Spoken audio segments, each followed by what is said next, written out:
Estudiar el Sermón del Monte, el Midrash o la enseñanza del monte, es un desafío para nosotros porque se nos está pidiendo desde las alturas, ya que queremos que de nosotros salgan manantiales de salvación.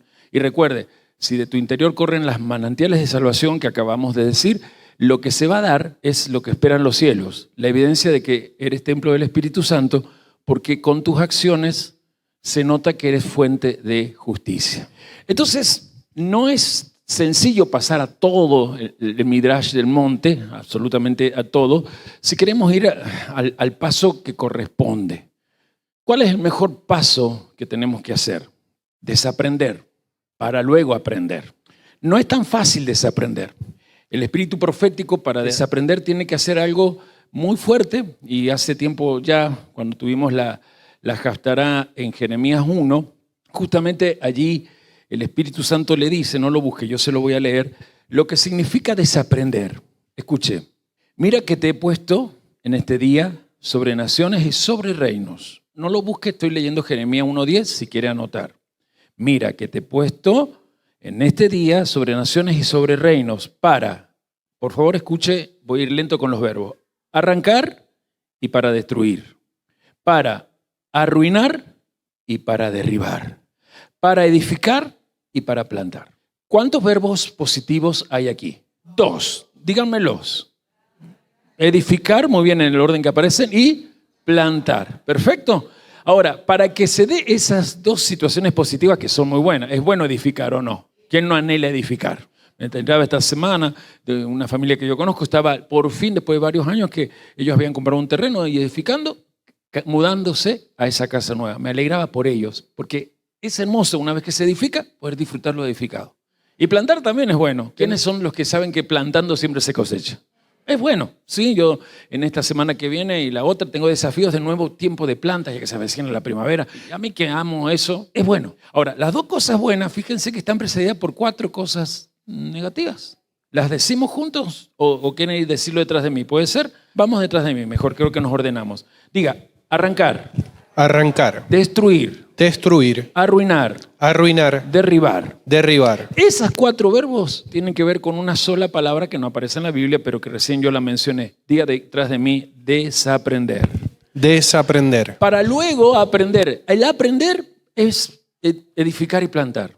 El aprender es hermoso. Es asegurarse una zona de propósito donde uno se refugia, edifica zona de propósito. Y por sobre todo es asegurarse tiempos de cosecha. Y por eso me gustaría que valoren el hecho de que vamos a ir muy lento con las bienaventuranzas y también muy lento con todo el Sermón del Monte. A mí ya no me interesa hacer lo que hacíamos años atrás, donde yo seguía, consejos de otras personas que estaban en movimientos como las raíces hebreas. Y entonces los evangelios se los leía rápido. ¿Saben por qué? Porque a la hora de nuestra costumbre dar el evangelio, me incluyo, los que éramos líderes nos remitíamos a reflexiones quizás y a todavía explicarlo desde el contexto teológico cristiano, o llamemos el contexto, digo en espíritu profético, edomita de Roma. Sin embargo, nosotros vamos a aceptar de que no podemos leer la Escritura y mucho menos leer la enseñanza de nuestro maestro, no considerando el origen de nuestro maestro, porque el origen de nuestro maestro determina qué cultura tenía.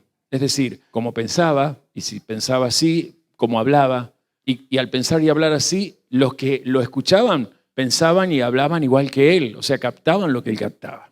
Así que vamos a venir a nuestro querido Evangelio de Mateo, y aquí en el capítulo 5, donde después se desarrolla todo el Sermón del Monte, que aviso que es encriptado, no es que todo eso es el Sermón del Monte, porque si usted lo leyera, ¿cuánto abarcaría? 15 minutos, creo yo. 20, me dicen, así somos más lerdos. 5, 6 y 7 son los capítulos del sermón y 20 minutos.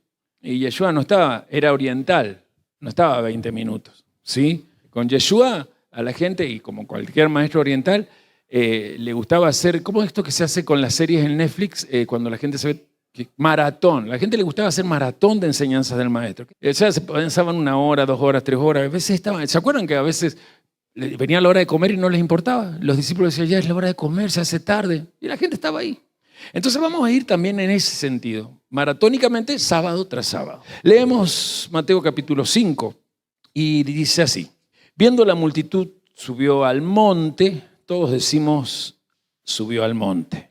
Y sentándose vinieron a él sus discípulos. Cada vez que un maestro hablaba, enseñanza, debía, ¿qué posición tenía que tomar? Sentarse. Usted ha tenido que desaprender eso. ¿Por qué? ¿Qué aprendimos nosotros de los supuestos enseñadores, líderes religiosos? Están parados detrás de un púlpito, ¿sí? Pero nosotros sabemos que un maestro se sienta. Muy bien. Y abriendo su boca les enseñaba diciendo, bienaventurados, y todos vamos a gritar la palabra Makairos. Más fuerte, Makairos. Bienaventurados los pobres en espíritu, porque de ellos es el reino de los cielos. Bienaventurados los que lloran, porque ellos recibirán consolación. Bienaventurados los mansos, porque ellos recibirán la tierra por heredad. Bienaventurados los que tienen hambre y sed de justicia, porque ellos serán saciados. Bienaventurados los misericordiosos, porque ellos alcanzarán misericordia. Bienaventurados los de limpio corazón, porque ellos verán a Dios. Bienaventurados los pacificadores, porque ellos serán llamados hijos de Dios. Bienaventurados los que padecen persecución por causa de la justicia, porque de ellos es el reino de los cielos. Bienaventurados sois cuando por mi causa os vituperen, voy a hablar en el español, y os persigan y digan toda clase de mal contra vosotros mintiendo. Gozaos y alegraos, porque vuestro galardón es grande en los cielos, porque así persiguieron a los profetas que fueron antes de vosotros. Voy a empezar desde atrás para adelante. Si así persiguieron a los profetas tenían una característica, eran personas íntegras. ¿Y quiénes son las personas íntegras? Obviamente, valga aquí la redundancia, los que se mantienen en integridad. Eso significa que manifiestan un mismo carácter siempre. Y es aquí donde ya me voy al principio, porque aquí Yeshua está hablando de lo que va a pasar en el reino milenial, es decir, en el mundo venidero. Y nosotros sabemos, ya lo hemos estudiado, que durante el reino milenial, Yeshua HaMashiach o Jesús el ungido, enseñará a las naciones acerca de una sola cosa, la Torá. No habrá otra enseñanza en las naciones por 1000 años, sino los secretos cabalísticos de la Torá. Cuando hablo de eso, no hablo de la cabalá mágica que anda de moda en estos tiempos desde distintos tipos de maestros. Algunos muy honorables, muy serios, pero sin embargo con la magia de la cabalá que está abolida, sí, condenada más que abolida por el propio Señor. En ese milenio donde se va a enseñar la Torá, nos encontramos con que Yeshua aquí a esta gente le está hablando lo que este pasaje quiere que miremos. Nosotros necesitamos mirar a la Torá siempre actuante, siempre presente y actuante sobre las naciones. Yo le voy a compartir esto que hablo del milenio, porque Yeshua, al sentarse, está siendo comprendido por aquellos que lo están escuchando, diga, los Anabim, ya que todos ellos son expertos en las profecías de los profetas del Antiguo Testamento. O sea, no solamente estudian Torá, sino que estudian toda la Tanaj y se han enfocado en su tiempo, hablo de allí 20 siglos atrás, en todo lo que es la vida, la obra y el mensaje de los profetas. Y muy particularmente de algunos de ellos, como por ejemplo Isaías. Y a Isaías 2, si lo quiere anotar, yo se lo leo. Créame que se lo voy a leer desde Isaías 2, verso 2 y verso 3. Acontecerá en lo postrero de los tiempos, diga, en el mundo venidero, que será confirmado el monte. ¿Qué cosa será confirmada? Recuerde que monte es un diseño. Será confirmado el monte de la casa de Yahvé como cabeza de los montes, y será exaltado sobre los collados, y correrán a él todas las naciones, y vendrán muchos pueblos, y dirán, vengan, subamos al monte de Yahvé, a la casa del Dios de Jacob, y nos enseñará sus caminos, y caminaremos por sus sendas, porque de Sión saldrá la Torá, y de Jerusalén la palabra de Yahvé. ¿Sabe que tiempos antiguos, cuando yo llegaba al Señor, era muy común cantar entre himnos y coros? Uno en particular que en los tiempos que yo llegaba al Señor se asistía mucho desde los púlpitos en enseñanza y más que nada en la enseñanza de escatología, de las cosas por venir. Y se usaba este versículo, este pasaje, en una canción muy sencilla, pero que a mí me hizo aprenderme este pasaje y saber dónde está. A veces necesitamos que las canciones tengan de fundamento un pasaje bíblico para que la gente que la canta después sepa dónde ir. Esta canción decía algo como esto: Venid, subamos. ¿Alguien la conoce? Al monte de Yahvé, a la casa de nuestro Dios. Una vez más. Venid, subamos al monte de Yahvé, a la casa de nuestro Dios. Cuidado con la nota ahora. Su camino nos enseñará. ¿Alguien se acuerda? Y andaremos en él, porque de Sión la ley saldrá y la palabra de Dios de Jerusalén. Sencilla, pero bien profética. Y algo parecido a lo que me pasó a mí con experiencias como esta canción, le pasaba a esta gente que está escuchando al maestro.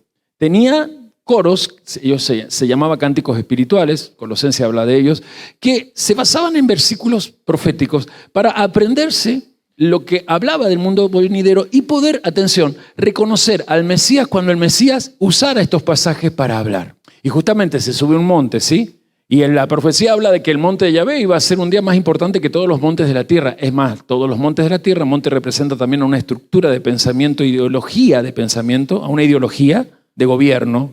Iban a depender de la ideología de gobierno teocrático que traería el Mesías. Así que esa es la Torá en permanente acción. Porque aunque todavía no estamos en el milenio, nosotros ya tenemos, aquí hablo del Ministerio Montesanto, no sé si derecho, pero sí el privilegio, creo que eso está bien, de ser de vanguardia, porque la Torá está empezando a ser deseada en las naciones. Y nosotros hace mucho venimos transicionando a que esto que desean cada vez más las personas de las naciones, nosotros se lo podamos dar. Ahora, tenemos que entender la audiencia que tenía Yeshua aquí. Su audiencia original era judía. Lo digo porque este es uno de los pasajes más enseñados por la iglesia del cristianismo como religión, digo, y particularmente mal enseñada por las iglesias cristianas de orden evangelicoide. ¿Por qué? Porque la razón por la que esta enseñanza es muy famosa se debe a que lo predicaron mucho, pero desde los propios idiomas y en el contexto de ese idioma. Por ejemplo, los que predicaban esto o predican esto usando el idioma español, lo hacen desde la debilidad que tiene el idioma español para interpretar las palabras que aquí están escritas. Aquí el Evangelio está escrito en griego, pero en los primeros intentos del apóstol Mateo o Matías de escribir el Evangelio fue en hebreo y arameo. Hay un postrer documento que es este que tenemos que se convierte en aquello que fue escrito en hebreo en algo escrito en griego. Y aún desde el griego koiné, llevarlo al español es muy difícil y por eso hoy necesito que abramos nuestra cabeza para desaprender. Nosotros decimos la Shema y Shema significa escuchar. Y necesito que escuchemos para que justamente esta sección, conocido como el Midrash en hebreo, la enseñanza del monte, nos permita analizar las bienaventuranzas tal cual Yeshua la enseñaba. Porque Yeshua está enseñando esto para refutar la idea de justicia que en ese instante toda esta gente tenía. La idea de justicia que refuta Yeshua es la que los fariseos habían enseñado. Esta mañana yo dije que los fariseos, en su concepto de hacer justicia, ponían mucho énfasis o exageraban el énfasis en el tema del ritualismo, cumplir con los rituales, a tal punto que habían generado muchas tradiciones ritualistas.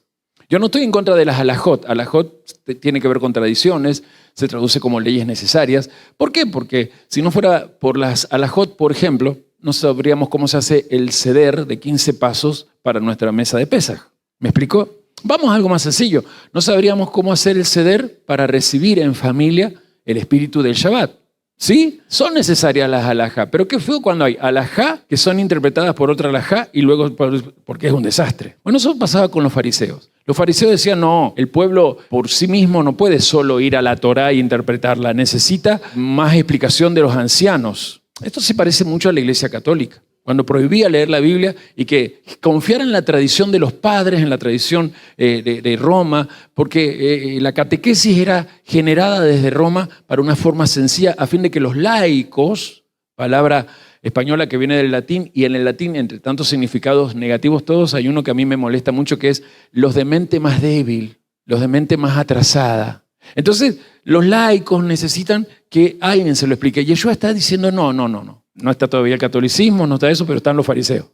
Y el espíritu de los fariseos es semejante siempre. Los fariseos murieron, aquellos murieron, pero su espíritu quedó tradicionalmente, tanto en el judaísmo como en el movimiento mesiánico que hoy se llama cristianismo. Él está refutando la idea de justicia de los fariseos y está devolviendo a estos discípulos la guía para entender qué es ser fuente de justicia y poder seguir el estilo de vida que él tenía desde lo que da certeza de generar justicia, que es un carácter de integridad. Ahora, ¿cuál es la guía para conseguir esa integridad? Diga conmigo, la Torá. Y antes de andar sacando conclusiones precipitadas, yo creo que vamos a tener que movernos en el idioma original de algunas de estas palabras para que podamos mirar lo que representa cada uno de ellos. Veamos el 5.3, vuelvo a Mateo 5.3. Y allí, un poco repasando lo que ya vimos en el sábado pasado, en la luna nueva misma, dice, bienaventurados los pobres en espíritu, porque de ellos es el reino de los cielos. Y yo le hice repetir la palabra makairos, porque justamente esta palabra, bienaventurado, que es muy difícil de llevar al español, en el griego original donde se escribe el evangelio, es makairos. Y se traduce como feliz, dichoso, afortunado, bienaventurado, muy feliz, exageradamente feliz. Y entre el versículo 3 al versículo 11 está 9 veces usada. Y Yeshua está instaurando aquí algo que tiene que ver con la justicia. La justicia nunca va a ser correcta y de acuerdo a la voluntad de Dios si no existe el macairismo. Esta expresión apareció siglos después en el movimiento que hoy es la religión del cristianismo, pero cuando no era religión todavía. Y macairismo era el deseo de todos aquellos que tenían ganas de apegarse a Dios. ¿Qué es el macairismo? Buscar ser considerado un bienaventurado, porque solo los bienaventurados tienen hambre y sed de justicia y por lo tanto son fuente de justicia en sí. Ahora, esa gente que lo escuchaba, al escuchar la palabra bienaventurados, voy a hablarlo en español obviamente, ashri era en hebreo, ashri, no escuchaban algo raro o algo que por primera vez se pronunciara. Porque estas 9 bienaventuranzas o estas 9 veces que la palabra en griego makairos aparece o ashri aparece, ya era común, lo dijimos la semana pasada, ¿no? Ya era común escucharla dentro de el idioma hebreo y más que nada era común verla escrita en muchos pasajes, como por ejemplo en los Salmos. Y la palabra bienaventuranza, entre tantas ideas, le largo una nueva. Es plenitud de vida relacionada con las bendiciones que se hacen terrenales. La plenitud de vida, cuando las bendiciones, que son siempre espirituales, se convierten en una recompensa material. Por ejemplo, a ver, ¿nadie tiene una versión católica acá para yo ahorrarme el tiempo? ¿Tenés católica? Bueno, entonces qué bueno. Buscá el libro Eclesiástico, no Eclesiastés. Buscame Eclesiástico 25.8, Eclesiástico 25.8, y luego el 26.1. Mientras busca Eclesiástico, le aclaro a todos, ustedes saben que Eclesiástico no es del canon bíblico. Se escribió fuera de Israel, especialmente en la zona de Egipto, Alejandría. Lo escribe un tal Siríacides, ¿sí? Pero escúchenme, él lo que escribe es sabiduría desde lo que la Torá o todos los profetas han enseñado. Entonces quiero mostrar simplemente cómo ser bienaventurado tenía que ver con bendiciones celestiales que se hacían concretamente una recompensa terrenal. Vamos a descubrir, algunos saben lo que voy a leer, algunos ya saben que esto a veces lo leo en un momento de nuestro ministerio. Entonces, repito, no lo anote, si usted tiene una Biblia católica lo puede buscar. Eclesiástico 25.8 y luego 26.1. Dale, Karen. Dichoso el que vive con una mujer prudente, el que no ara un buey y un burro, el que nunca se descontrola en su hablar, el que no sirve a señor indigno de él. Yo quisiera saber si escucharon la primera parte de ese dichoso. ¿Dichoso qué? Lee la primera parte nada más, Karen. Dichoso el que vive con una mujer prudente. Bien, y hasta ahí. Ahora date el 26.1. Dichoso el marido de una mujer buena. Hasta ahí deja. ¿Coincide ese bienaventuranza o bienaventurado, dichoso, con alguna recompensa material? ¿Cómo se llama esa recompensa material? Esposa, digan fuerte, esposa. No habla de esposo. Es tremenda bendición encontrar la esposa exacta, no una mujer que sirva para canalizar semen. Para eso mejor pagar una prostituta y no estoy recomendándolo.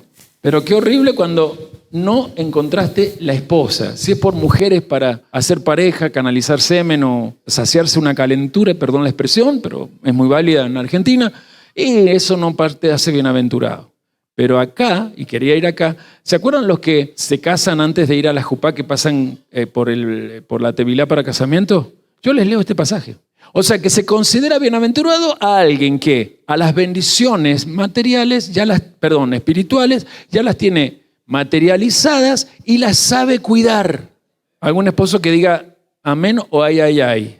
Mi plan era llegar temprano y dar pasaje para no tener que buscarlo, pero usted va a tener que anotar. Otra recompensa terrenal está en Génesis 30:13, si quiere anotar. Génesis 30:13. Y los otros también no vienen a decir porque son libros deuterocanónicos, no los quiero decir. Pero Génesis 30:13 habla de la recompensa de tener hijos. Es bienaventurado varón o mujer que tiene hijos. Por eso es que yo a veces insisto a los matrimonios que no se guarden tanto en no procrear. Pero se instaló la idea que lo importante es que la pareja se ame. No, yo he visto muchas parejas que en algún momento hacen crisis serias hasta que llega un hijo y las parejas se consolidan. Los hijos son evidencia de un bienaventurado. La ausencia de hijos, esto hace 2 o 3 parashot anteriores, lo vimos. La ausencia de hijos evidencia que esa mujer estéril, la que no ha parido, no está respaldada por Dios. Otra evidencia de bienaventuranza. Cantares 6:9. A ver si descubren cuál es la señal de la bienaventuranza según Cantares 6:9. Mas una es la paloma mía, la perfecta mía. Es la única de su madre, la escogida de la que la dio a luz. La vieron las doncellas y la llamaron bienaventurada. ¿Cómo? ¿La llamaron? Bienaventurada. Siga entonces. Las reinas y las concubinas y la alabaron. ¿Cuál es la evidencia de un bienaventurado, especialmente una mujer bienaventurada? Una sola palabra, dígame. Y las mujeres tienen mucho problema con esto y no se dan cuenta que esto es una bendición que las hace bienaventuradas. Diga fuerte la belleza. La belleza. Para la gente que escuchaba a Yeshua, y especialmente las mujeres, la belleza, que no es simplemente la belleza física que hace que las mujeres tengan tanto problema hoy con eso, y siempre lo ha tenido, sino la belleza que fluye desde adentro, la belleza que hace que la admire su entorno, especialmente su entorno femenino. No hay nada mejor para una mujer que sentir que las demás mujeres la admiran. Usted sabe que entre las mujeres no es fácil admirarse. Mujeres, sean sinceras. Lo más normal es envidiarse. Pero cuando una mujer consigue que la admiren, es porque lo que admiran no es su estilo de moda o su estilo de maquillarse o su estética física, es por su ética moral. Pero esto podríamos aplicarlo a, ya que en Cristo no hay varón ni mujer, a cualquier alma redimida. ¿Cómo está tu belleza? ¿Sentís que hay belleza en vos? ¿Que hay gente que te admira? ¿O sos parte de ese montón de varones y mujeres que caminan allí sintiendo vaciedad? No me quiero demorar mucho en este tema que es muy bonito, pero si se van a Job capítulo 29 y después a Job 32, van a encontrar, por ejemplo, en el versículo 10 del 29:10, 10 al 11, Job 29, 10 al 11, Isaías 32, 20, los dos dicen más o menos lo mismo. Son bienaventurados todo el que tiene bienestar terrenal, abundancia de dinero, honor y sabiduría. Yo quiero que todos comparen lo que estoy hablando con el estudio que hicimos de la parashá de Kep, Deuteronomio 7 especialmente. Y si usted se acuerda, va a observar conmigo lo que justamente Moshe o Moisés prometió y que esta gente que está escuchando a Yeshua se da cuenta de que él está diciendo, miren, conmigo ya empezó la era del Mesías. Conmigo el reino de Dios comienza a expandirse. Conmigo ustedes serán edificados y con ustedes plantaré la cultura teocrática en todas las naciones. Voy a leer Deuteronomio 7 para que recuerden lo que estoy diciendo. Devarim, Deuteronomio 7, 13 al 15. Él te amará, te bendecirá y te multiplicará. Bendecirá también el fruto de tu vientre y el fruto de tu tierra. Bendecirá tu grano, tu mosto y tu aceite. Bendecirá la cría de tus vacas y la cría de tus ovejas en la tierra que juró a tus antepasados que le daría. Serás bendito entre todos los pueblos. No habrá varón ni mujer estéril entre ti ni entre tu ganado. El Eterno alejará de ti todo tipo de enfermedad. Lo trabajábamos recién, ¿verdad? No te enviará ninguna de las enfermedades malignas que has visto en Egipto y en el mundo, sino que las enviará sobre todos aquellos que te odian. Esto que estoy leyendo es la idea bíblica que siempre existió en Israel, la idea de bienaventurado. Lo que más tarde en el movimiento del maestro se va a llamar siglo II, siglo III, el macairismo, la gente feliz. O sea, no se trata de alguien que anda alegre todo el tiempo, se trata de alguien que tiene un estado de contentamiento, se siente satisfecho porque sabe que Dios no lo deja, porque Dios a su pueblo le ha dado la promesa de siempre llegar en todo al buen éxito. La idea de bienaventurado, en realidad, los que están escuchando allá, gira en torno a la idea de ser honorable, porque la persona íntegra es la que recibe honores de las personas, es honroso. Todos ya deben saber, porque es rápido cómo corre el chusmerío, que esta semana he tenido la dicha de comenzar un ciclo nuevo. Me cambié de casa. Y en la mudanza, sé que ya el chusmerío está. Y es bueno ese chusmerío, no es malo. A no ser que me envidies por algo, pero yo sé que muchos se alegran porque hay un cambio en mi vida material y hay un cambio en la vida de ustedes. Es así, porque baja de la cabeza hasta los pies. Es así. Yo soy un igual con ustedes en el hecho de estar en Cristo ante el Padre. Pero desde el Padre, en Cristo, al ser alguien que aceptó servir a tiempo completo a sus vidas, tengo una jerarquía regia, porque soy siervo. Lo que expliqué esta mañana. El rey tiene que ser siempre siervo. Pero notaba, y a esto iba, que cada vez que iba a tomar algún bulto grande, aparecía alguno de los hermanos que honrosamente me estaban ayudando. Me decían, no, apóstol, déjelo hago yo. Y en algún momento dije, ¿pero qué creen? ¿Que soy debilucho, que no tengo fuerza? Y alguien me dijo, no es eso, apóstol. Una mujer que está aquí, es que lo honran, dejen que lo amen. Me quedé en la calma de saber que qué bueno es cuando sos honroso para otros. Les quiero comentar algo que dice un tal Jason, un biblista muy conocido del siglo pasado, sobre la palabra Macairos.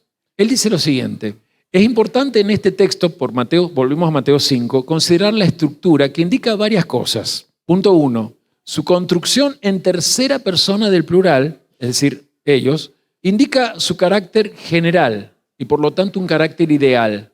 Esto ofrece honor a quien se comporta de la misma manera. Esos ellos somos también nosotros en ellos. Segunda parte de la estructura. Si vemos la bienaventuranza, su segunda parte identifica la concesión de honor a quienes van a actuar apropiadamente de acuerdo a la instrucción de Dios. Y la tercera parte de cualquiera de las 9 bienaventuranzas es: la secuencia de las dos partes está determinada por una lógica. Un acto siempre es seguido de una consecuencia. Y la transición del honor, del comportamiento personal único e individual, pasa a una validación pública inimaginable. O sea que tus acciones a la larga la gente las ve. Y le guste o no, sus almas se ven obligadas a envidiarte y deberán pagar el precio de eso, o admirarte. Y el que te admire siempre te va a honrar. Valorá la palabra bienaventurado no como la has recibido desde el sistema, sino como alguien que, aunque individualmente actúe como corresponde, a la larga públicamente, o sea, antes que terminen tus días aquí en la tierra, si no viene el maestro antes, serás honrado mínimo por 3 testigos. Mínimo por 3 testigos. Se dará honra a tus acciones. Públicamente serás reconocido. Voy a seguir esta segunda parte leyendo una obra. Otro biblista del Pacto Renovado, especialista en todo lo que sería evangelios, cartas, Apocalipsis, todo lo que es el Nuevo Testamento, por lo tanto es un comentarista cristiano de apellido Stern. Tiene una obra llamada, escuché cómo se llama, porque esto es la parte que me interesa a mí: Comentario judío del Nuevo Testamento. Si usted ya escuchó el título de la obra, se dará cuenta que el hombre agarra el Nuevo Testamento y lo comenta desde la cosmovisión judía que él ha investigado. Pues no se puede leer ni los evangelios, ni mucho menos el resto de los libros o cartas que existen allí, si no se tiene la mente del maestro y de los apóstoles. Y su mente era totalmente judía. Dice Stern en esa obra, Comentario judío del Nuevo Testamento, lo siguiente: según Eleazar Brandt, un amigo mío judío que acepta a el Mesías Yeshua, las bienaventuranzas que aparecen en el Evangelio de Mateo son en realidad frases familiares que estaban ya en la Tanaj. Para los que están en la televisión o nuevos aquí, Tanaj es la forma correcta de llamar a lo que el cristianismo le ha puesto dogmáticamente como Antiguo Testamento. Entonces, las bienaventuranzas son en realidad frases familiares que están en la Tanaj en forma de bendiciones que representan a la era mesiánica. Por eso tengan la atención de que Yeshua está queriendo mostrar a esa audiencia que en él se va a cumplir lo anunciado para que desde él aparezca la era mesiánica, que no hay que esperar otro Mashiach, él es el Mashiach. Sigo leyendo. Al final de cada una de ellas, Todo esto, repito, no lo ha aprendido de este tal Eliezer Brand, ¿sí? Al final, el hombre le ha dicho, al final de cada una de ellas, Yeshua dice, cuán bienaventurados son ustedes cuando los insulten, los persigan y digan toda clase de mentiras perversas sobre ustedes por estar siguiéndome. Al pronunciar esta bendición en el contexto de las bendiciones mesiánicas, está diciendo en clave que Él es sí o sí el Mesías, lo cual debió sorprender y conmocionar a sus oyentes en ese momento. Salto varias cosas y en la misma hora de Esther continúa este comentario. Esta afirmación que dio mi amigo fue validada cuando Yeshua afirmó que Él no vino a abolir la Torá y los profetas, sino a completarlos dándoles plenitud. Saben que está nombrando Mateo 5:17, ¿verdad? Hasta este punto, en Mateo, hemos visto que Él está estableciendo, que Yeshua no solo cumple con la Torá, sino que también la promueve a su máximo potencial. Hasta este punto ha sido crucial comprender la Torá para poder entender a Mateo según el contexto original de la mente judía. Sin un conocimiento previo de la Torá, como muchos de nosotros hemos experimentado, entender a Mateo es como un médico recetando medicamentos sin nunca haber estudiado medicina. Tenemos que, por lo tanto, intentar adivinar su significado según nuestras experiencias naturales, lo que siempre nos va a llevar a una interpretación errónea. Cita finalizada. ¿Se entendió la cita? Entonces, cuando nosotros leemos la expresión ser pobres en espíritu, no significa que esté hablando de personas que carecen de riquezas espirituales. Yo hoy se lo aclaraba en el comentario excelente que hizo nuestro querido Nicolás Serrano, cuando hablaba de que cuando no estábamos en el Señor éramos pobres de espíritu. No, esto es estando en el Señor, pero justamente no es que no tenga riqueza espiritual. Te hablo a ti o a cualquiera que se sienta parte de los bienaventurados. Esa traducción literal que se ha hecho en nuestro idioma, pobres de espíritu, otras versiones dicen pobres en espíritu, no logra captar el significado real tanto de la palabra makairos, griega, como de la palabra shri, hebrea. Por eso tenemos que entender primero el contexto del pensamiento judío que hay allí, que es un contexto hebreo. Y acá es donde voy a ir a una versión que se llama la Nueva Biblia Estándar Americana, que incluye, vieron que las Biblias algunas de estudios tienen notas al pie de página, una nota a su pie de página que traduce así: aquellos, o sea, bienaventurados aquellos que no son espiritualmente arrogantes. Esto sería una de las formas más aproximadas a la correcta frase pobres de espíritu. Y teniendo en cuenta esta idea, la traducción, Nueva Traducción Viviente, que creo que muchos la tienen, intentó traducir el concepto de esta forma, y aparece así, si alguien tiene la versión esta, la NTV, Nueva Traducción Viviente, ¿la tiene presente acá? Vamos a leer el 5.3 obviamente, pero escuchen cómo sale en la NTV o Nueva Traducción Viviente. Estamos en Mateo 5.3. Escuche esto, cómo son bendecidos. Dios bendice a los que son pobres en espíritu y se dan cuenta de la necesidad que tienen de Él, porque de ellos es el reino de los cielos. Vuelvo a decir, Dios bendice a los que son pobres en espíritu y se dan cuenta de la necesidad que tienen de Él, porque de ellos es el reino de los cielos. Me gustó el amén, pero sin embargo, incluso esta traducción no está, literalmente cercana a todo lo que significa ese versículo, tanto en el griego como en el hebreo que lo pronunció Yeshua. Así que vamos a tratar de ir al espíritu mismo de esta escritura, y para que podamos entender esto, yo voy a ir a la nota que tiene el diccionario, así se llama la obra, Diccionario Teológico, que cuando habla de esto dice así, escuche, abro la cita diciendo: el equivalente hebreo denota la situación de respuesta y la disposición para ello. En su forma más desarrollada, describe la posición de inferioridad frente a quien exige la respuesta. Anab, tradúcase pobre, entonces es concretamente el oyente, el dependiente. Principalmente la palabra anab expresa una relación más que un estado de angustia social. Explicación, se acabó la cita, pero explico. No es pobre materialmente, sino es alguien que está principalmente en un estado de vibración psicológica, almática, para expresarlo más espiritualmente, ante alguien. En este caso sabemos que es ante el Eterno, pero bueno, sería ante alguien. Tomo otra parte del diccionario teológico que continúa señalando esto, cita abierta ahora. Cuando el ser humano, que es realmente el Anab de Yahvé, el pobre de Yahvé, se acerca con confianza a Él, la palabra Anab adquiere entonces un significado totalmente místico y religioso. Es el alma humilde o el alma piadosa y se acopla a lo que está escrito en los Salmos. Es decir, que Anab, que en forma rápida y popular, era la palabra que expresaba pobreza material.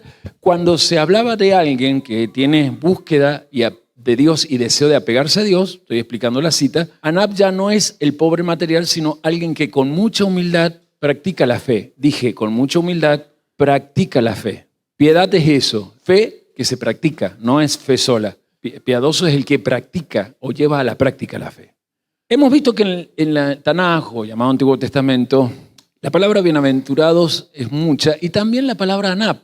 Es como lo favorito del espíritu de la profecía, poner la palabra pobre o pobres, Anab o Anabim. Y aquí es donde yo quisiera que veamos algunos ejemplos bien escriturales que van a permitir que ustedes entiendan cuando Yeshua dijo Anab o bienaventurados los Anabim, ¿a quién se refería? Porque no son 9 características de 9 personas distintas, son 9 bienaventuranzas de una sola persona.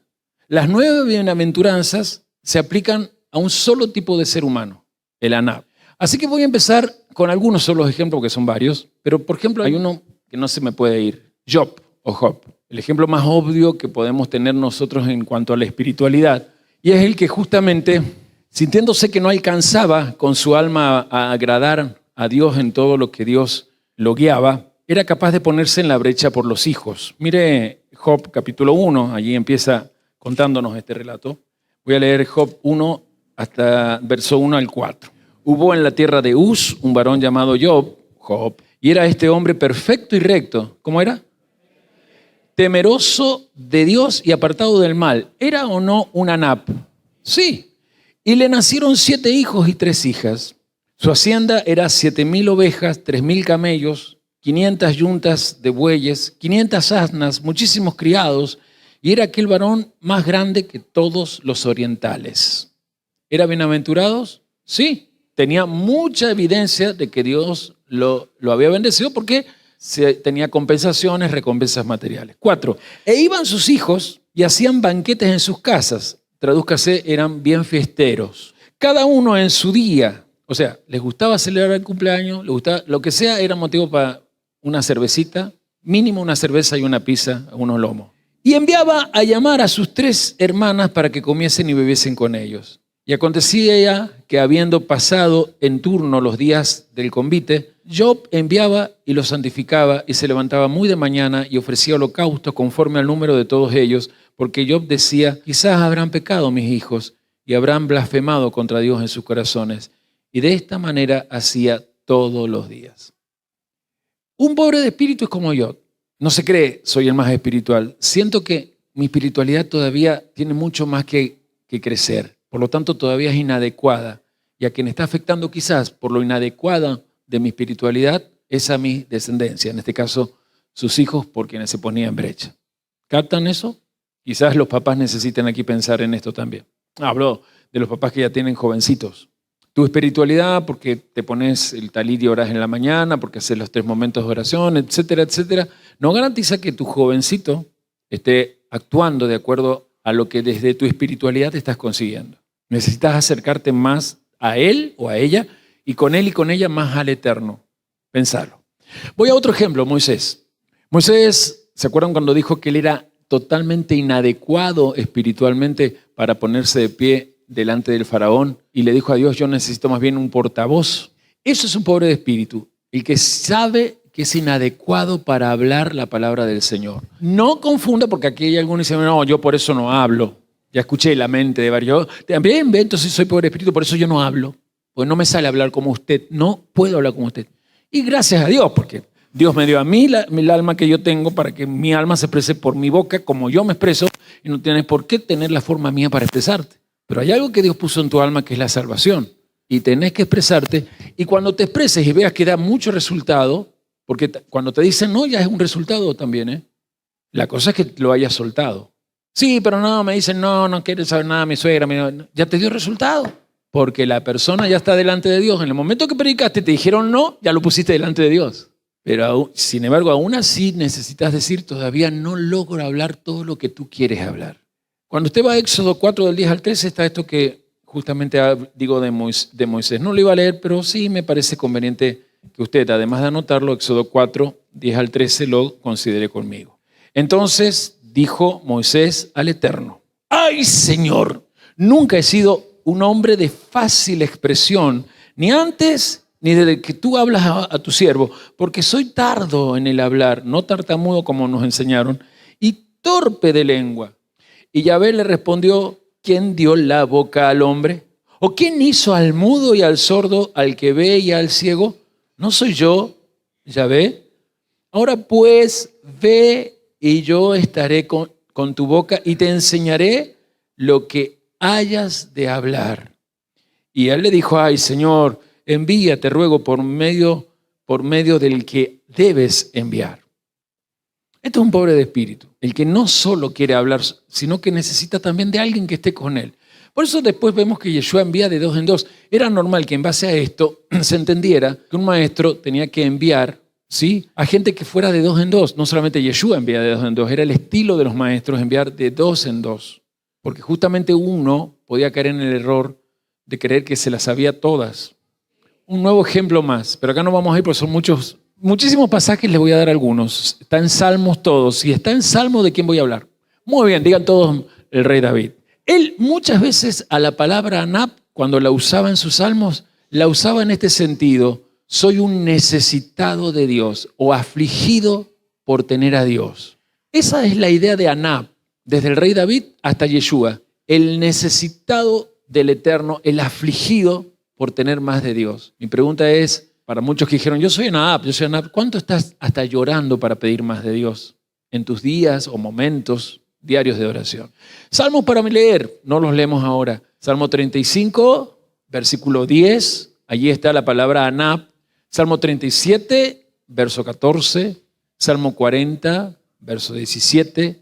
Salmo 70, verso 5. Salmo 74, verso 21. Salmo 86, verso 1. Ahora Salmo 109, 16 y 22. Ahora, estos versículos que le doy, cada uno de ellos, demuestran la idea de anap. Alguien que se siente, en cuanto a su exterior, en bancarrota, desengañado con el sistema que lo rodea. ¿Cuántos de los que están acá están desengañados con el sistema que nos rodea? Yo levanto mi mano. Pero no se deprime y busca acabar con su sentido de vida. No, es cuando más estás desengañado con el sistema, más adentro te aferras a Dios. Y vas como David: estoy en bancarrota espiritual, probé todo afuera y no lo logré.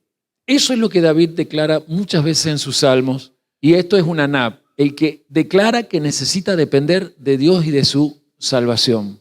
Yahvé es mi luz y ¿de quién temeré? O sea que él tenía miedo, tenía que buscar presentarse como un ser en bancarrota desde su propia fuerza. Y era el rey de Israel. Y nunca perdió batalla, pero no es que no perdió batallas por sus capacidades bélicas. Seguramente las tenía. No perdió batallas por esto, por ser un pobre, un anap.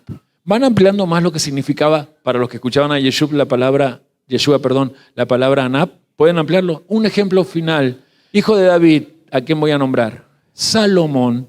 Cuando Primero de Reyes, capítulo 3, del 7 al 14, Salomón, que ya sabe que es el heredero, el legado de ese reinado victorioso que ha obtenido David, que es cuando el reinado de Israel extendió sus fronteras, llegó hasta el río Éufrates, cuando se cumplió la promesa que Dios le hizo a Abraham de que sería hasta el río Éufrates, Israel, e incluso hasta las fronteras con Egipto. Se cumplió tal cual con David. Y luego Salomón, 40 años que reinó, tuvo que mantener ese imperio con sabiduría, y lo logró. El imperio, perdón, nunca fue un imperio. El reinado, rectifico por favor, el reinado se empezó a checar después de la muerte de Salomón. A causa de su pecado de idolatría, todo eso ya lo veremos, ya creo que lo he hablado, pero desde Roboán, y especialmente por la arrogancia de Roboán. Porque Salomón, cuando empezó todo, empezó como anap. Primero de Reyes 3, del 7 al 14, muestra que Salomón se presenta como: Señor, soy el inadecuado. Yo no lo puedo hacer. Se los leo. Todos deben quizás conocer este pasaje, pero otros no. Entonces merita que también de paso a veces volvamos a pasajes que Últimamente estamos olvidándonos leerlo, ¿no? Primero de Reyes, capítulo 3, 7 al 14. Ahora pues, Yahvé, Dios mío, tú me has puesto a mí, tu siervo, por rey en lugar de David, mi padre, y yo soy joven y no sé cómo entrar ni salir. Eso es un Anab, el que se reconoce inexperto para las grandes tareas que Dios te asigna. Y tu siervo está en medio de tu pueblo al cual tú escogiste, un pueblo grande que no se puede contar ni numerar por su multitud. Da pues a tu siervo un corazón entendido para juzgar a tu pueblo y para discernir entre lo que es bueno y lo malo, porque ¿quién podrá gobernar a este pueblo tan grande? Y agradó delante del Señor que Salomón pidiese esto. Y le dijo Dios, ¿por qué has demandado esto? Y no pediste para ti muchos días, tampoco pediste para ti riquezas, ni pediste la vida de tus enemigos, sino que demandaste para ti inteligencia para oír juicio. He aquí, lo he hecho conforme a tus palabras. He aquí que te he dado un corazón sabio y entendido, tanto que no ha habido antes de ti otro como tú, ni después de ti se levantará otro como tú. Y aún también te he dado las cosas que no pediste, riquezas y gloria, de tal manera que entre los reyes ninguno haya como tú en todos tus días. Y si anduvieres en mis caminos, guardando mis estatutos y mis mandamientos como anduvo David tu padre, yo alargaré tus días. Considerate inadecuado para la tarea. Sin embargo, con esto no te estoy diciendo que rechaces la tarea. Valora la tarea que Dios te ha dado, y en Yeshua es muy grande, se llama la Gran Comisión, que es hacer discípulos, porque si en Dios estás apto y con Dios tus aptitudes se van a acrecentar y fortalecer. Pero la actitud que debes tener es la de decir, si es por mí y desde mí, inepto total. Quiero preguntar si ya se va entendiendo a la hora de que Yeshua decía bienaventurados los pobres en espíritu, ¿qué entendían ellos por esa Anab o Anabim? ¿Cambia a lo que aprendiste dentro de las connotaciones dogmáticas? ¿Cambia en el sentido que te beneficia a desafiarte en este mes de Elul, a desde tu interior tomar una actitud más reverencial? Ahora entendés lo que es reverencia. Reverencia tiene que ver con esta actitud, la de Job, la de Moisés, la de David, la de Salomón, especialmente el mejor de los mansos o humildes, nuestro amado Maestro Yeshua. O sea, el punto es que la Torá y los profetas definen el ser pobre de espíritu como una persona que posee promesas para residir en el mundo venidero. Eso es un pobre de espíritu. Y esto implica que esa persona reconoce que no puede hacer nada para calificar en el reino de Dios dentro de este mundo. No intentes triunfar en este mundo con tus proyectos personales individualistas, porque como se configuran de acuerdo al sistema materialista, quizás al principio te funcione, pero en algún momento Dios se va a encargar de hacer que eso no siga hacia adelante. Porque si te dices hijo de Dios, Dios no te ha hecho nacer de nuevo en su Espíritu Santo para que simplemente tus proyectos personales sean los únicos que sirvan en esta tierra. Porque fuiste diseñado en Yeshua para el mundo venidero. Sin embargo, el reino de Dios, que ya lo tienes en promesa, se tiene que notar aquí en la tierra. Desde tu capacidad de decir, yo solo no puedo. Necesito un corazón con entendimiento emocional que me lleve a cumplir tu deseo. Que haya más corazones que se despierten. Porque hay muchos corazones que están despertando, pero están llenos de miedo, porque al despertar, ¿sabe que se dan cuenta? Que están solos. No debe haber nada más espantoso para una persona que ha quedado viuda o viudo, que está padeciendo viudez el primer día, después de haber enterrado al que fue su cónyuge, despertar y sentir que al lado no está el tal. O los que hemos enterrado quizás a un ser querido, mamá, papá, despertar y darnos cuenta que ya no los veré.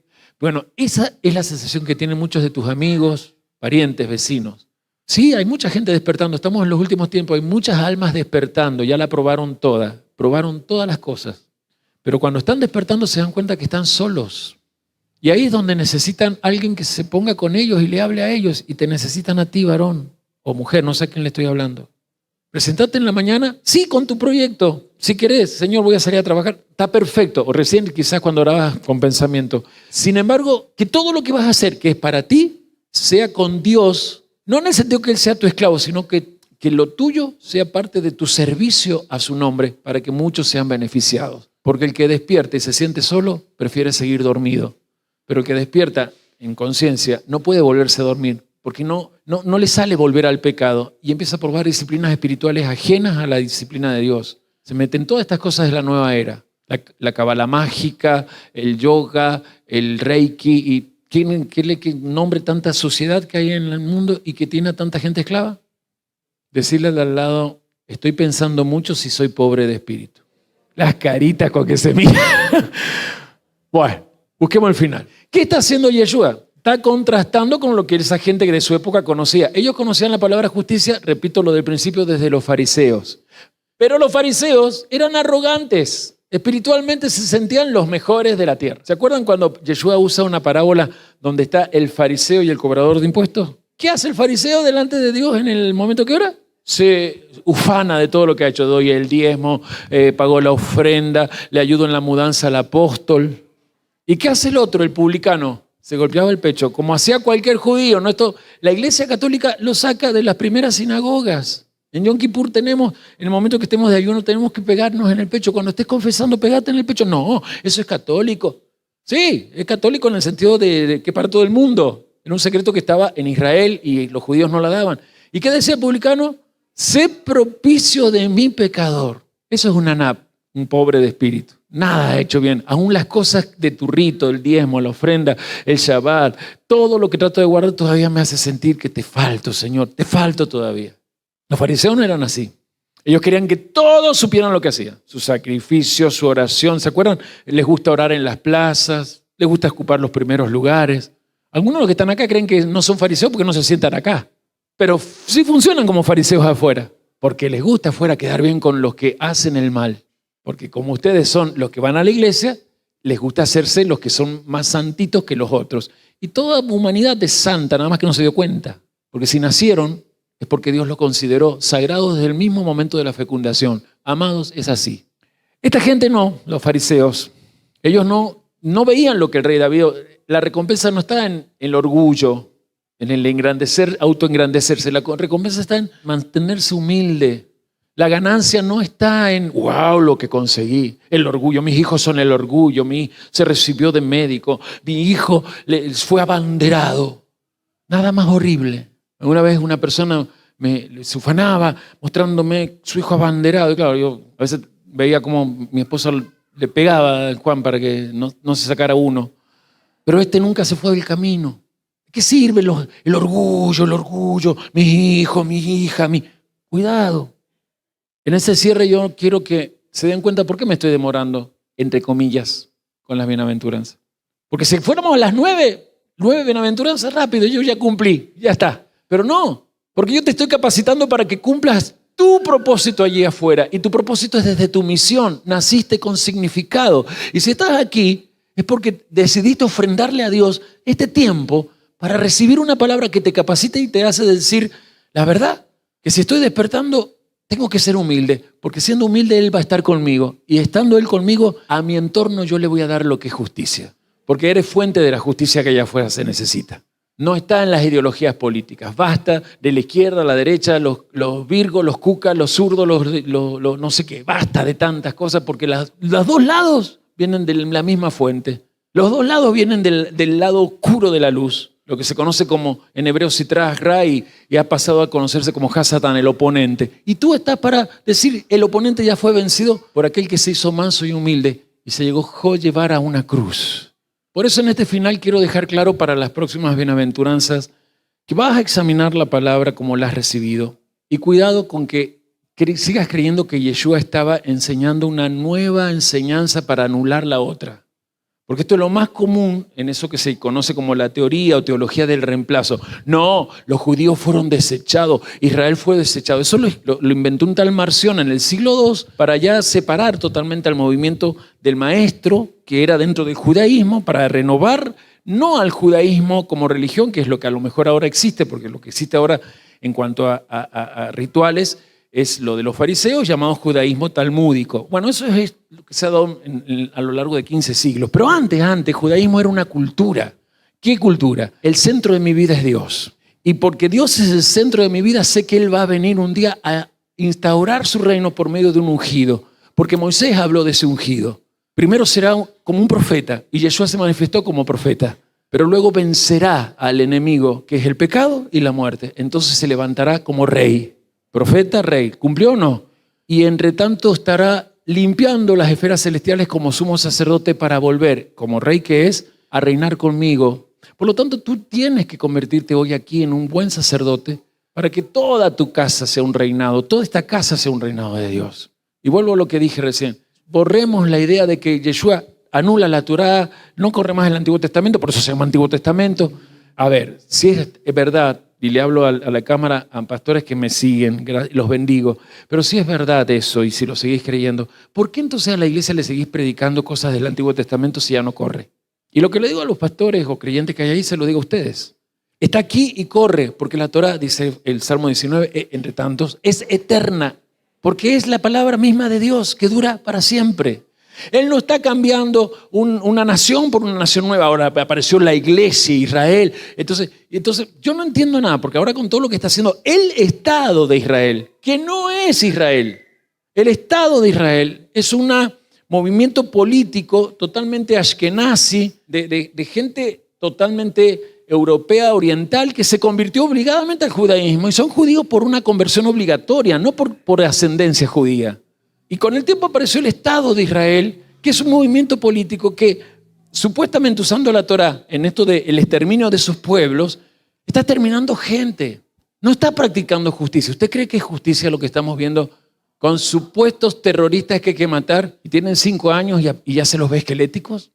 Israel es una conciencia como la que Yeshua viene a instaurar. Miren, por 15 siglos, está diciendo Yeshua a sus oyentes, ustedes no han disfrutado de mayores bendiciones. Pero a partir de ahora se ha formado una generación, ustedes, los que se subieron conmigo al monte, los Anabín, los pobres de espíritu, y con ustedes va a empezar un movimiento de expansión de lo que empezó allá en el Sinaí hace 15 siglos atrás. Aquella Torá que bajó con fuego, hoy se ha encarnado ante ustedes. El Mesías que esperaban, no lo sigan esperando, soy yo, aunque no está diciendo que es Él.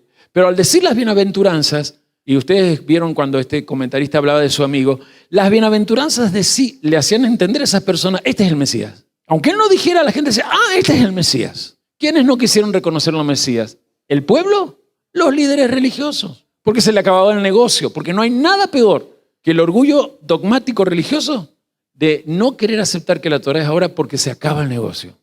Porque a la gente le es cómodo el domingo. Hoy el domingo tampoco es cómodo porque se trabaja. Muchos lugares, especialmente transnacionales, como los supermercados, abren los domingos, la gente sale los domingos. Cuando era yo chico, sí, el domingo era el día del Señor, podríamos decirlo, sabemos que no es el día del Señor, pero desde la dogmática romana es así, era así. Pero ya quedó la costumbre de que el domingo es el día del descanso. Entonces, los pastores conviene su negocio que sea los domingos. Hay un pastor que es de Mendoza, me habló hace 2 años, he empezado a escuchar sus enseñanzas, me doy cuenta de qué certera que es todo lo que está enseñando desde la Escritura, pero no me animo porque mi padre, que es el fundador de la iglesia, dice que no perderíamos muchos hermanos. Y yo por dentro dije, no perderían solo hermanos, perderían dinero. Y hermanos, las tradiciones religiosas que dicen esto ya no corre, Dios reemplazó, utilizan el Antiguo Testamento para apoyarse en la palabra diezmo. Entonces, si ya pasó, ¿por qué hablas de diezmo? ¿Por qué usas la palabra ofrenda? Porque está en el Antiguo Testamento, no debería ser usada. Porque si pasa todo, no algunas cosas. Pasa todo. Sin embargo, Yeshua, ¿qué dice? ¿Pasó?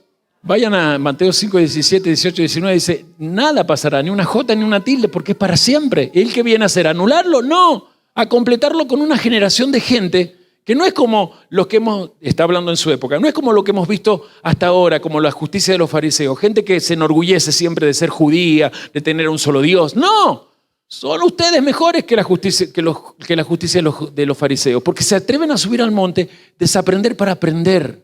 Y desde esa enseñanza, no me digan que no cambió, 20 siglos después estoy hablando, no cambió la historia del mundo ese varón. ¿Cambió o no la historia del mundo? Ahora, quiero saber cuántos varones y varonas hay presente acá. Varones y mujeres, muévanme la mano. Esa historia que cambió él no está terminada. El mundo que él empezó a cambiar tiene que seguir cambiando. Y hay un mundo que es el tuyo. Mírate en el centro, Dios en el centro de tu vida y vos en el centro de ese mundo. Dios en el centro de tu vida y vos con Dios como centro tuyo, en el centro de tu mundo. ¿Qué es tu mundo? Tu familia. ¿Lo empezó a expandir? Tus parientes. ¿Lo sigo expandiendo? ¿En círculo? Tus amigos, tus vecinos, tus compañeros de trabajo y o estudio. Los que se conectan con vos diariamente sin ser nada especial en afecto, pero que Dios te los pone para que le des una palabra de consejo y ellos sientan poder. porque la gente necesita fortaleza, pero la fortaleza nunca viene de los orgullosos, solo viene de los anabim, los pobres de espíritu. La semana que viene vamos a ver todas las otras bienaventuranzas, al menos 3 más. Si puedo 4, si me dejas 4. Pero con lo que hoy te he dejado acá, mamita, la tarea que tenés por delante no es fácil. Porque sabés que hay muchas cosas que vas a tener que cambiar metiéndote más adentro de ti. Y hay cosas que no que meterte, no, pero meter introspección, no, apóstol. Hay cosas en mi vida que no quiero ni recordarlas. No tenés que recordarlas, tenés que sacarlas. ¿Para qué seguirlas recordando? Pero deja que Él las limpie y las saque. 3 años alquilé una casa. Apenas me mudé a esa casa, los que me ayudaron en aquella mudanza saben, llevaba cajas de revistas, de recortes, de noticias, de cosas. Y dije, bueno, cuando llegue allá voy a agarrar todo, lo voy a, ¿cómo se llama cuando lo pasás a digitalizar? Gracias. Lo voy a digitalizar, guardar más bien en una memoria. ¿Para qué tener tantas cajas? Pasaron 3 años. Ahí están, sí, ahí están. Y no sé dónde meterlas. Era porque en aquellas casas donde fueron a parar no había forma de que yo tuviera ganas de ir. Ahora que donde han ido a parar, no me queda otra que ver que si no lo hago rápido, van a seguir molestándome. Ahora me molestan más que antes, porque antes, bueno, estaban en un lugar donde yo, como no era de subir, era como que me tenía que disponer a subir, para eso tenía que pedirle a mi hijo Adiel que me hiciera una escalerita con sus manos, o buscar una escalera que me la sostiene para no caerme, porque casa muy linda, pero mal repartida en sus espacios. Pero hoy con este ejemplo quiero decirte, tengo que sacarlas, agarrar lo bueno de ellas y lo que no sirve, chao, se fue.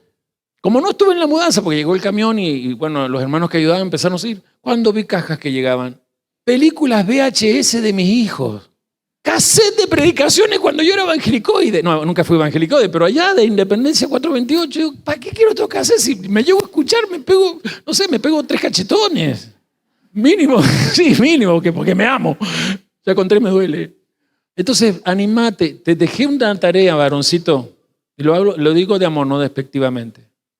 Mujercita, te hablo como varón o mujer humilde. La tarea es meterte más adentro y sacar todo lo que has querido sacar y no te has animado y decir, bueno, no importa, está allí. No, lo que está allí está lleno de tierra, amontona abrojos, amontona telarañas y a la larga las telarañas muestran a la araña que se esconde allí, que te lleva a veces a querer agarrar a ese cliente que te contestó mal y plantarlo contra la pared te ves ahí con un arma así clavándolo, crucificándolo. Y reaccionar y decir, son 1.200 pesos. Amados, espero que esto de las bienaventuranzas los anime a subir más al monte, porque vamos a agarrar capítulo 5, todo el capítulo 6, todo el capítulo 7 de Mateo, y con eso vamos a terminar. Y el año que viene iremos a otras cosas. Y si les gusta esto, y nos extenderemos en Mateo, y no es necesario que terminemos Mateo antes del Yom Kippur, lo terminaremos, no sé, en Pesas si quieren. Lo que me interesa no es que te llenes la cabeza de información, sino que tu mente se abra a lo que en tu corazón va a aparecer. Lo que le apareció a Salomón, corazón entendimiento. ¿Qué es un corazón de entendimiento? Tus emociones en balance, inteligencia emocional, emociones bien manejadas, para que mis acciones sean exitosas en todo lo que yo exprese. Bienaventurados hijos, bienaventuradas hijas. Si sos pobre en espíritu, tuyo ya es el reino de los cielos. No temas nada. Si el mundo venidero ya está prometido, lo natural es que mueras. Y si estás vivo cuando Él venga, lo natural es que también tu cuerpo mortal desaparezca. Porque tu cuerpo mortal en un abrir y cerrar de ojos, así, hacer rápido una pestañada, así se va a convertir en un cuerpo lumínico. La vesícula que te sacaron va a aparecer llena de luz. El hígado graso va a desaparecer. Imagínate al diácono Carlos Guerrero volviendo a ser el fisiculturista que conoció a Andrea, pero con luz. Sí, de verdad. Yo le creo a Andrea, pero digo, ¿de verdad que eso era fisicoculturista? Y no cuento más, porque dice, cuando llegó y se sentó delante de mí, yo apreció músculo por músculo. Bueno, cuando venga Él, si estás vivo, aún este cuerpo mortal desaparece. O sea, aceptar la mortalidad como algo propio de esta vida. Pero hay algo que va a vencer esta mortalidad que está en tu vida. Tu Zoe, tu tendencia a lo eterno que en ti vibra y lo eterno que de ti quiere manifestarse en otros que no saben lo que es eternidad, no saben lo que es trascender. Padre nuestro que estás en los cielos, santifico en este momento tu nombre y de los 72 nombres que aparecen en la Tanaj, tomo el nombre Shalom. Yo declaro lo que dice el espíritu de la profecía allí. Tú te llamas Yahvé Shalom, el Dios que me da la prosperidad, la calma que prospera, la paz que sobrepasa todo entendimiento. Y santificándote así, te pido que en Jesús el ungido, Jesús el Cristo, guardes los corazones de estos hermanos y hermanas, guardes sus pensamientos en Cristo y los eleves a ese nivel de ser macairos. Que el macairismo se mueva de tal manera en ellos que los que lo conocen digan, ¿qué te ha pasado? Porque no sos el mismo. Que la alegría no sea la que encuentran afuera, sino la que ellos provocan desde dentro hacia afuera.